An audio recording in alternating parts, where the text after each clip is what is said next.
Why do we see the buyouts taking over college football, and what is going to be the impact of this on programs that are strong enough not to make a change? What's up, kinfolk? It's RJ Young. I am not on a step mill.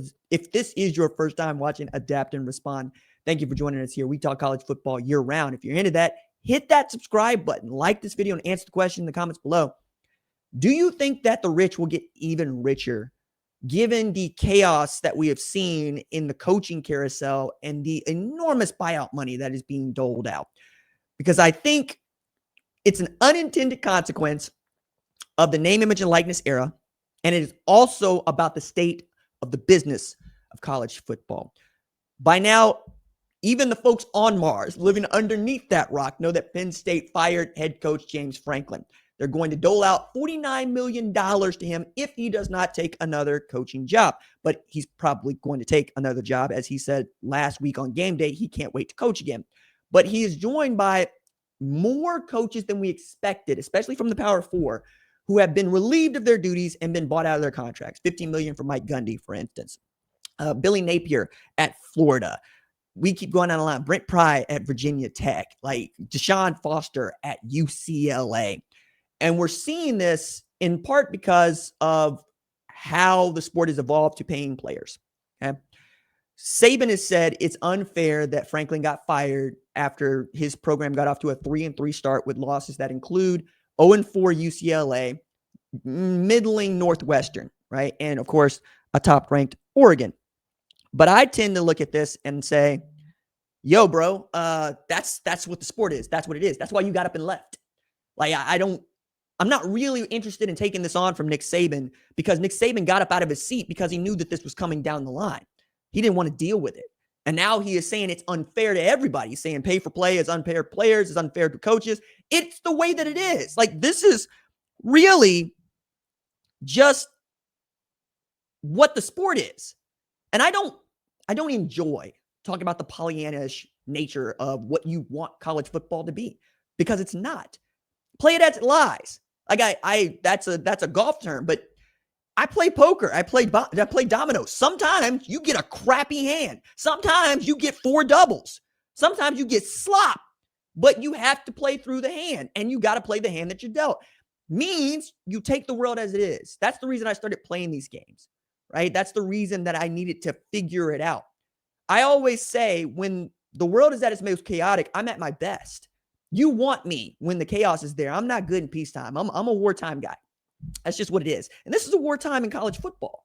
We have lots of folks that are saying we can't continue to go on like this. We need legislation or regulation. I'm going, okay, till then, we're going to eat.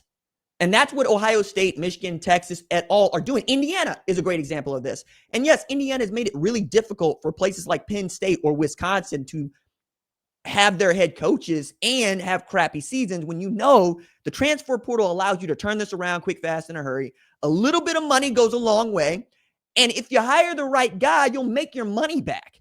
Like, that's the other part about this that I think is short-sighted.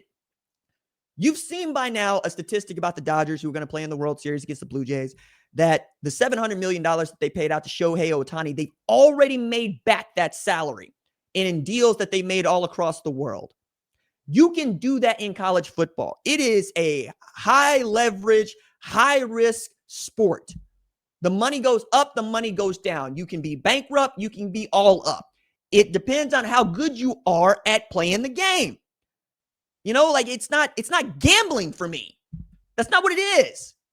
I'm a professional. This is what I do for a living. This is how I eat. This is how I pay the bills. And if you are gambling, I'm going to take you for all you're worth. I am.